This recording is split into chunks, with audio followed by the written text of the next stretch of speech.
Hello नमस्कार। आप सबका स्वागत है आपकी अपनी दक्षिता टीचिंग अकेडमी में। तो आज फिर से मैंने एक छोटा सा मिनी मैराथन लिया है और ये सारे क्वेश्चंस आपके एचटेट 2019 के हैं। तो प्लीज आप इसको ये भी सोच सकते हैं कि एक प्रीवियस ईयर पेपर का एक रिवीजन हो रहा है। ओके, तो मैंने एक मिनी मैराथन लिया है, उसको हम देखते हैं। क्वेश्चन नंबर 1 क्या है? The difference between two whole number. तो सबसे पहले आपको इसमें पता होना चाहिए कि होल नंबर क्या होता है, कि what are whole number. Whole number वो नंबर्स होते हैं जो जीरो से स्टार्ट होते हैं, 0, 1, 2 और ये इंफिनाइट तक जाते हैं, उन्हें हम बोलते हैं होल नंबर्स। ओके, तो the difference between two whole number, ठीक है, दो होल नंबर, हमें यहाँ नंबर्स नहीं पता है तो हम क्या लेंगे, एक होल नंबर हमारा x है और दूसरा होल नंबर हमारा क्या है, y है, और इन दोनों के बीच का जो डिफरेंस है वो हमारा क्या है, 66। क्लियर? ये हमारी पहली इक्वेशन बन गई। ठीक है, अब क्या बोला है, the ratio of the two numbers, इन दोनों नंबर्स का रेशियो दिया हुआ है। इससे पहले ही मैंने आपको वीडियो में समझाया है कि रेशियो क्या होता है। एक्चुअली ये एक्चुअल नंबर नहीं है, ये 5:2 को हम ऐसे भी लिख सकते हैं। इसका मतलब या फिर तो ये हो सकता है 25/10, जिसको जब हम कैंसिल करेंगे ना 5 से तो हमें 5/2 रेशियो मिलेगा।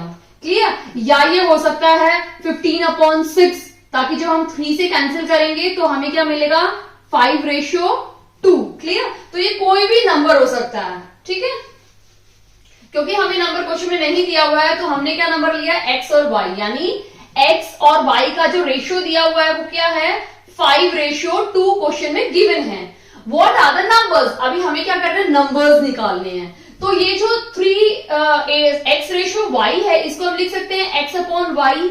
क्लियर? इसको हम लिख सकते हैं 5/2। इसका मतलब या फिर हम यहां से x की वैल्यू निकाल के इसमें पुट कर सकते हैं और y की वैल्यू निकाल सकते हैं, या फिर इसमें से हम x की वैल्यू लेके इसमें पुट करके y की वैल्यू निकाल सकते हैं, या वाइस वर्सा, आपको जो इजी लगे आप वो कर सकते हैं। क्योंकि हमें दो इक्वेशन मिल गई हैं, तो मैं इससे स्टार्ट करती हूँ। मैं इसमें से क्या करती हूँ, x की वैल्यू निकाल लेती हूँ। तो x की वैल्यू क्या हो जाएगी, y या डिवाइड में, तो वहां जाके क्या हो जाएगा, इनटू हो जाएगा, यानी मुझे ये x की वैल्यू मिल गई। अब मैं ये इस इक्वेशन में डालूंगी, x माइनस वाई क्या है, 66, x की वैल्यू क्या है 5/2, y minus Y is equal to 66। LCM लेंगे हम लोग, 2 एलसीएम आ जाएगा, तो ये हो जाएगा 5y माइनस, डिवाइड करेंगे तो ये 2y हो जाएगा इज इक्वल टू 66, माइनस करेंगे तो ये 3y/2 हो जाएगा इक्वल्स टू 66। अब ये 2 वहां जाके क्या हो जाएगा, मल्टीप्लाई हो जाएगा। क्लियर? और ये जो 3 है ये मल्टीप्लाई में उस साइड जाके डिवाइड हो जाएगा, यानी 3 1 3, 3 2 6 और 22, यानी y हमारा क्या निकल गया, 44। क्लियर? अगर y 44 है तो x क्या होगा हमारा, कैसे निकालेंगे, इसमें वैल्यू पुट कर देंगे। तो 5/2 इक्वल्स टू y क्या है, 44, तो 2 से ये दोनों कट गए। ठीक है, और 22 5 से क्या हो जाएगा, 110। क्लियर? यानी हमारा जो करेक्ट ऑप्शन है वो है x/y की क्या रेशियो है, x की वैल्यू क्या है 110 रेशियो 44, यानी रेशियो नहीं बोल सकते हैं। ओके, रेशियो निकालें। नंबर्स हमारे क्या हैं, x एंड y क्या है, 111 एंड 44, यानी हमारा ऑप्शन नंबर सी इसमें करेक्ट आंसर है। ओके, आई होप आपको अच्छे समझ में आ गया है। आप इसको वाइस वर्सा कर सकते हैं, यहां से x की वैल्यू निकाल के यहां पे भी पुट कर सकते हैं। आपका आंसर कैसे भी कीजिए, आपका आंसर सेम निकलेगा। क्लियर? अब हम क्वेश्चन नंबर 2 देख लेते हैं। क्वेश्चन नंबर 2 ऑलरेडी मैंने बोर्ड पे लिखा हुआ है। क्वेश्चन नंबर 2 क्या है, the sum of interior angles, ये मैंने एंगल का सिंबल डाल दिया है, of a regular polygon. Clear? ये पॉलीगन दिया हुआ क्वेश्चन है। पॉलीगन मैंने इससे पहले भी आपको वीडियो में समझाया कि पॉलीगन्स क्या होते हैं, जब किसी की साइड 3 या 4 से ज्यादा होती है, यानी 3 साइड जब होती है तो उसे हम ट्रायंगल बोलते हैं। क्लियर? क्या बोलते हैं, ट्रायंगल बोलते हैं। ठीक है, 4 साइड होती है तो उसको हम क्या बोलते हैं, क्वाड्रिलेटरल बोलते हैं। वैसे तो 5 साइड को पेंटागन, 6 साइड को हेक्सागन बोलते हैं, लेकिन 3 के बाद 4 5 6 7 जितनी भी साइड्स होती है ना, उन सबको एक जनरल नाम दिया जाता है जिसे हम बोलते हैं पॉलीगन। ठीक है, पॉलीगन में क्या होता है, पॉली का मतलब होता है मेनी साइड्स, गन मतलब साइड। पॉली मतलब मैनी, यानी बहुत ज्यादा साइड, यानी जब 3 से ज्यादा साइड्स होती है किसी भी फिगर की उसे हम पॉलीगन बोलते हैं। यानी 4 को हम पॉलीगन भी बोल सकते हैं और वैसे भी उसका नाम क्वाड्रिलेटरल है। ठीक है, 5 को क्या है, अब हर एक घर में एक सोनू, बिट्टू, ये सब कॉमन नाम होते हैं जो रखे जाते हैं। क्लियर, इसका मतलब ये थोड़ा कि उसका बिट्टू ही नाम हो गया, उसका रियल नेम भी तो कुछ होता है ना। यानी इन सबको हम क्या बोलते हैं, पॉलीगन बोलते हैं। एक्चुअली में 4 का भी नेम है quadrilateral, pentagon, hexagon, heptagon, nonagon, decagon. Clear, but in general हम इनको 4 साइड के बाद पॉलीगन बोलते हैं। क्लियर,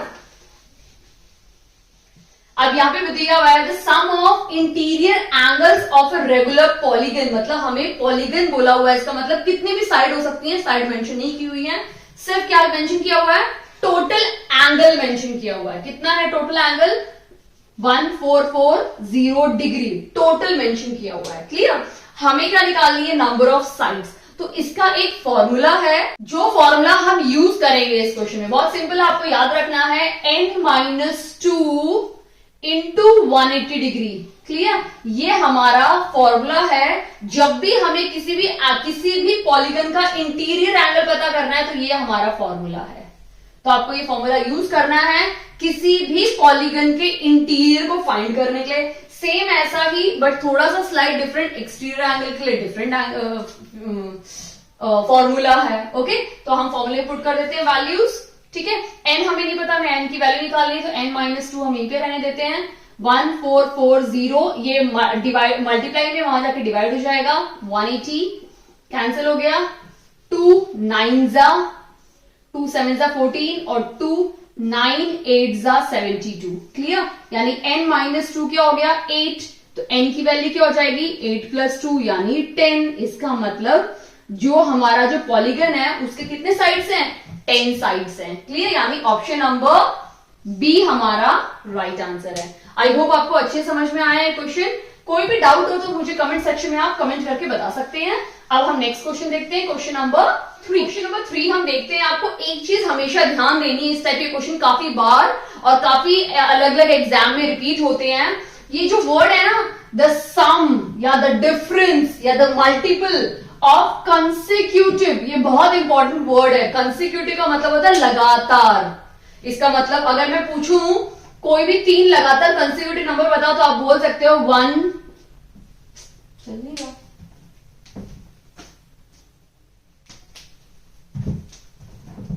1 2 3 या 4 5 6। ये लगातार जो नंबर होते हैं उनको बोलते हैं कंसेक्यूटिव नंबर्स। या अगर मैं बोलूं कंसेक्यूटिव मल्टीपल्स ऑफ 2 तो क्या हो जाएगा, 2 4 6 8 10 12। ठीक है, या मैं बोलूं कंसेक्यूटिव मल्टीपल्स ऑफ 4 या कंसेक्यूटिव मल्टीपल्स ऑफ 10 तो 10 20 30। क्लियर, तो कंसेक्यूटिव मल्टीपल्स क्या होते हैं, 10 के मल्टीपल कौन से है, 10 20 30 ही है। ठीक है, और ये एक दूसरे के काफी क्लोज भी है। कंसेक्यूटिव है यानी इसके बाद यही नंबर आता है, इसके बाद यही नंबर आता है 10 की टेबल में। अब इस क्वेश्चन ने पूछा है कंसेक्यूटिव मल्टीपल्स ऑफ 11। अगर हम 11 का टेबल लिखते हैं तो 11 22 33 44 55। तो इसमें अगर कंसेक्यूटिव नंबर देखोगे तो या फिर हम ये 3 बोल सकते हैं, ये 3, या ये 3 नंबर बोल सकते हैं, या ये 3 नंबर बोल सकते हैं, 66 77 88 ये 3 नंबर भी हो सकते हैं, 99 100 110 ये 3 नंबर भी हो सकते हैं। क्लियर, कोई भी 3 नंबर हो सकते हैं। Are you clear? तो जब भी इस टाइप के क्वेश्चन आएंगे, द सम ऑफ 3 कंसेक्यूटिव, यानी आपको ध्यान देना वो 3 कंसेक्यूटिव हो सकते हैं। जनरली अगर आपको देंगे तो या फिर तो देंगे 3 कंसेक्यूटिव, या देंगे 5 कंसेक्यूटिव, या देंगे 7 कंसेक्यूटिव। कभी भी आपको ये इवन नंबर्स में नहीं मिलेंगे। आप ये कभी भी ये क्वेश्चन ध्यान से देखेंगे या थोड़ा देखने का पढ़ने की कोशिश करेंगे तो इवन नंबर में कभी भी नहीं दिए होंगे, हमेशा ऑड नंबर में दिए होंगे। आपको अलग अलग टीचर अलग अलग मेथड समझाती है। मैं आपको एक बहुत शॉर्टेस्ट मेथड बताऊंगी जिससे आपका कम से कम समय में इसका आंसर आ जाएगा। क्लियर? तो आपको मेरा वाला मेथड यूज करोगे, देखो बहुत अलग अलग टीचर्स अलग अलग मेथड कराते हैं। जो मेरा मेथड आपको बहुत जल्दी आंसर आएगा। देखो अगर हम लिख रहे हैं 3 कंसेक्यूटिव, हमें नंबर्स तो नहीं पता। क्लियर? तो सबसे पहले हम क्या लेंगे, एक x ले लेंगे, एक x के बाद का नंबर x + 1 और एक x के पहले वाला नंबर x - 1। क्लियर?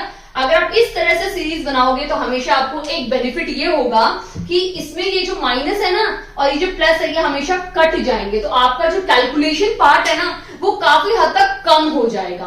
काफी लोग आपको बताते हैं आप ऐसे लो x लो, फिर x+1 लो, x+2 लो। इससे क्या है, देखो इससे कंपेरेटिवली दोनों मतलब तो दोनों का सेम ही है, कंसेक्यूटिव नंबर्स लेने हैं, लेकिन यहाँ पे आपके नंबर कट गए हैं तो आपका कैलकुलेशन पार्ट कम हो गया। यहाँ पे आपको ये भी मल्टीप्लाई करके लिखना पड़ेगा, तो आपका कैलकुलेशन पार्ट बढ़ जा रहा है। तो आपको वाइजली डिसाइड करना है कि आपको कौन सा मेथड कर रहे हैं जिसमें कम कैलकुलेशन है और जल्दी हो जाएगा, वो करोगे या आप थोड़ा लेंथी करने वाले हो। क्लियर? तो हम क्या लेंगे, क्योंकि हमें 3 कंसेक्यूटिव लेना है तो मैंने 3 कंसेक्यूटिव नंबर ले लिए, बट वो मल्टीपल ऑफ 11 होने चाहिए। तो ऑब्वियसली बात है मैं क्या करूंगी, इनके आगे 11 लगा दूंगी। क्लियर? 11x और 11x+1 ये मेरे 3 कंसेक्यूटिव नंबर्स हो गए। अब बोला है इन तीनों का जो सम है ना वो 363 है। ठीक है, यानी मैं मल्टीप्लाई कर देती हूं 11x minus 11 plus 11x plus 11x minus 11 is equal to 363। Clear? अब मैंने बोला था क्योंकि आपका कैलकुलेशन काफी हद तक मैं कम करने की कोशिश करूंगी, तो ये प्लस है, सॉरी, तो हमारा ये जो -11 और +11 है ना ये दोनों कैंसिल हो जाएंगे। अगर मेरे ये दोनों कैंसिल हो जाते हैं तो ऑब्वियसली बात है मुझे सिर्फ वेरिएबल टर्म को ऐड करना है। 11 11 11 यानी 33x is equal to 363। Clear? तो x क्या हो जाएगा, 363 डिवाइड बाई 33। 11 3 जा और 3, फिर 11 11 यानी मेरा जो x है वो क्या है, 11 है। अगर मेरा x 11 है तो x माइनस पहले वाला नंबर क्या होगा, 10, अगले वाला नंबर क्या होगा, 12। बट इसको किससे मल्टीप्लाई करना है, 11 से। इसको किससे मल्टीप्लाई करना है, 11 से। यानी तो ये हमारा क्या हो जाएगा, 110। अब इसको भी तो 11 से मल्टीप्लाई करना पड़ेगा ना, x से, x तो 11 और 11 से मल्टीप्लाई करना पड़ेगा, यानी 11 11 11 जा 121। अब इन दोनों को मल्टीप्लाई करोगे तो क्या हो जाएगा, 11 2 जा 22 यानी 132। यानी ये हमारा रिक्वायर्ड 3 कंसेक्यूटिव नंबर्स है कि तीनों को ऐड करेंगे तो मुझे ये आंसर मिलेगा। क्लियर? यानी हमारा ऑप्शन नंबर ए इसमें राइट आंसर है। आई होप आपको अच्छे से समझ में आ गया है। जब भी कभी भी किसी भी एंट्रेंस एग्जाम में इस टाइप का मैथ्स में क्वेश्चन आए, कंसेक्यूटिव नंबर हो, तो मैं आपको एडवाइस करूंगी कि आप इस टाइप की सीरीज बनाएं, एक नेगेटिव वाली एक पॉजिटिव वाली, ताकि आपकी जो नेगेटिव पॉजिटिव है दोनों कैंसिल हो जाएं और आपको एक कम कैलकुलेशन वाला सम मिल जाए जिसमें से कम कैलकुलेशन हो और आपकी आंसर जल्दी से जल्दी निकल जाए। क्लियर? अब हम नेक्स्ट क्वेश्चन देखते हैं, क्वेश्चन नंबर 4। क्वेश्चन नंबर 4 क्या है, अच्छा ये किसमें दिया हुआ है, मिक्स्ड फ्रैक्शन में दिया हुआ है। तो हम मिक्स्ड फ्रैक्शन को क्या करेंगे, इम्प्रॉपर में चेंज करेंगे। तो 2 2 4 प्लस 1 5/2। क्लियर? फिर ये क्या है, 4 3 12 प्लस 1 13/4। फिर क्या है, plus x plus 3 2 6 plus 1 7/3 is equal to 13 156 plus 5 यानी 161/12। क्लियर? अब हमें क्या करना है, ये और ये सब कांस्टेंट टर्म है, सिर्फ एक हमारी वेरिएबल अलग है तो इसको अलग ही कर लेती हूँ। x इज इक्वल टू 161/12, ये माइनस उस साइड चला जाएगा तो 5/2 माइनस 13/4 माइनस 7/3। अब मैं इन सबका एलसीएम लूंगी तो मेरा क्या आएगा, 12, क्योंकि 12 ये सभी 12 सबकी 12 में आता है। ठीक है, यानी सबका फैक्टर है तो 12 एलसीएम हो जाएगा।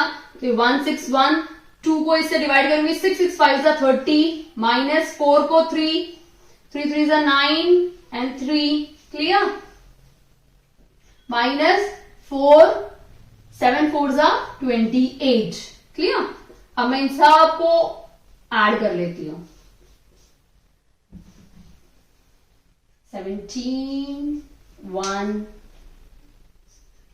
97/12। इसका आंसर हो जाएगा 464/12। क्लियर? अब इसको कैंसिल करते हैं, 3 4 12, 3 से कैंसिल नहीं होगा ना, 4 से ही करते हैं। 2 से करते हैं, 2 6 जा 12, 32, क्लियर। देन अगेन 2 से 2 3 जा 16, क्लियर। अब इसको क्योंकि एक भी नहीं है तो मिक्स फ्रैक्शन में चेंज करना पड़ेगा, तो 3 5 और 1, क्लियर। यानी ऑप्शन नंबर ए हमारा राइट आंसर है। अगर क्वेश्चन में बोला हुआ है कि वो मिक्स फ्रैक्शन में है तो आप उसको मिक्स फ्रैक्शन चेंज करके भी देख सकते हैं। अगर आपका सेम फ्रैक्शन मिल जाता है तो वही आपका राइट आंसर होगा, क्लियर। अब हम नेक्स्ट क्वेश्चन देखते हैं, क्वेश्चन नंबर 5। क्वेश्चन नंबर 5 देखते हैं। क्वेश्चन नंबर 5 देख के काफी कॉम्प्लिकेटेड और काफी बड़ा लग रहा है, बट इस टाइप के क्वेश्चन ना सबसे छोटे होते हैं। दिखने में जो ज्यादा डेंजरस होते हैं वो सबसे छोटे होते हैं सोल्यूशन में। कई बार जो छोटे दिखने वाले होते हैं वो ज्यादा कॉम्प्लिकेटेड हो जाते हैं। तो इस क्वेश्चन में कुछ भी नहीं करना। अगर आप ध्यान से देखोगे तो 0.41, 0.41, 0.41 है ना, ये 3 बार मल्टीप्लाई किया हुआ है। यानी हम लिख सकते हैं इसे ए क्यूब, फिर प्लस साइन है, फिर 0.69, 0.69, 0.69, उसको हम बी ले लेते हैं, यानी बी क्यूब, क्लियर। सॉर्ट है। उसके बाद क्या है 0.41, 0.41, क्योंकि ये हमने ए लिया है, ऑब्वियसली बात है, ऊपर ए लिया तो नीचे भी ए लेंगे, तो ये 2 बार रिपीट हुआ है, तो यानी ए स्क्वायर। फिर एक माइनस साइन है, वो माइनस डाल देते हैं। यहां पे प्लस साइन है, वो प्लस डाल देते हैं। ये हमने 0.69 को बी लिया था, तो ऑब्वियस बात है कि भी हमारा बी हो जाएगा। कितनी बार है, 1 और 2 बार मल्टीप्लाई में है, स्क्वायर। आप बीच में देखोगे तो ये एक ए हमने लिया था और ये एक हमारा बी है, क्लियर। यानी हम यहाँ पे ए बी लिख देते हैं। इस तरह से कुछ फॉर्मूला बन गया हमारा, क्लियर। तो इसको सॉल्व करना काफी इजी लग रहा है as compare to this question. तो हम क्या करेंगे, यहाँ पे फॉर्मूला पुट कर देंगे। A cube minus a cube plus b cube का फॉर्मूला क्या होता है, a cube plus b cube का फॉर्मूला क्या है, ए प्लस बी होल, फिर क्या आएगा a square minus a b plus b square. ये हमारा फॉर्मूला है a cube plus b cube का। यही सेम फॉर्मूला हम यहां पुट कर देते हैं इस इक्वेशन में। हम लिख देंगे a plus b a square minus a b plus b square upon a square minus a b plus b square, clear. अगर आप देखोगे तो ऊपर का जो है सॉल्यूशन और जो नीचे का सॉल्यूशन काफी हद तक ऑलमोस्ट सेम है। ये दोनों क्या होंगे, कैंसिल हो जाएंगे। तो हमारे पास सिर्फ क्या बचा, ए प्लस बी, ठीक है। तो ए क्या था हमारा 0.41, बी क्या है हमारा 0.69। इन दोनों को हम ऐड कर देते हैं, 9 + 1 10, 0 1 6 + 4 10 + 1 11, क्लियर। यानी 1.1, क्लियर। यानी हमारा ऑप्शन सी इसका करेक्ट आंसर है। कई बार क्या होते हैं, क्वेश्चन डिफिकल्ट दिखते हैं, बट अगर हम इसको ध्यान से देखें तो काफी हद तक कोई ना कोई फॉर्मूले में रिलेशन निकल ही जाता है, क्लियर। आई होप आपको ये क्वेश्चन काफी हद तक समझ में आ गया होगा, अब काफी इजी लग रहा होगा। अगर आपको वीडियो अच्छी लगी हो तो प्लीज वीडियो को लाइक कीजिए। चैनल पे नए हैं तो प्लीज चैनल को सब्सक्राइब कीजिए। Dakshita teaching academy. मेरा हेल्थ इश्यूज काफी हद तक बढ़ता जा रहा है, मतलब ये सॉर्ट होने का नाम ही नहीं ले रहा है। तो मैं कोशिश कर रही हूँ, क्योंकि कितनी काफी बार क्या होता है, बहुत ज्यादा वीकनेस आ जाती है कि वीडियो बनाने की भी हिम्मत नहीं रहती है, क्लियर। इस वजह से मेरी वीडियोस काफी डिले हो जा रही हैं। जब मैं थोड़ा सा फील करती हूँ कि हाँ मैं आज रिकवर फील कर रही हूँ, उस टाइम पे मैं वीडियोस बनाने की पूरी कोशिश करती हूँ। अदरवाइज क्या होता है, मैं सब पूरे दिन बेड रिडन रहती हूँ, उठने का भी मन नहीं करता है, क्लियर। तो जैसे ही रिकवर होंगी मैं कोशिश करूंगी कि ऑलमोस्ट मैक्सिमम क्वेश्चंस कवर करने की कोशिश करूं जो आपके एचटैग कमिंग एचटैग में आ सकते हैं। क्योंकि अगर आप देखोगे ना, एक सिमिलर पैटर्न फॉलो किया जाता है कि इस एचटैग में ये आया है, ऑब्वियसली बात है कुछ टाइम बाद उनके कुछ क्वेश्चन निकाल के एक न्यू एचटैग का पेपर बनाया जाता है, क्लियर। तो मैं कोशिश करूंगी कि आपको रेगुलर वीडियोस आए मेरी, ताकि आपके एचटैग 2022 के आने से पहले आपकी काफी हद तक रिविजन या प्रैक्टिस हो जाए, क्लियर, सो दैट आप अपना एग्जाम क्लियर कर सकते हैं। आपको वीडियो अच्छी लगी तो प्लीज इस वीडियो को लाइक कीजिए। चैनल पे नए हैं तो प्लीज चैनल को सब्सक्राइब कीजिए, ताकि आपको फटाफट नोटिफिकेशन मिल जाए कि मेरे वीडियोस आ चुके हैं। और वीडियो देखने के लिए बहुत बहुत बहुत धन्यवाद। Thank you.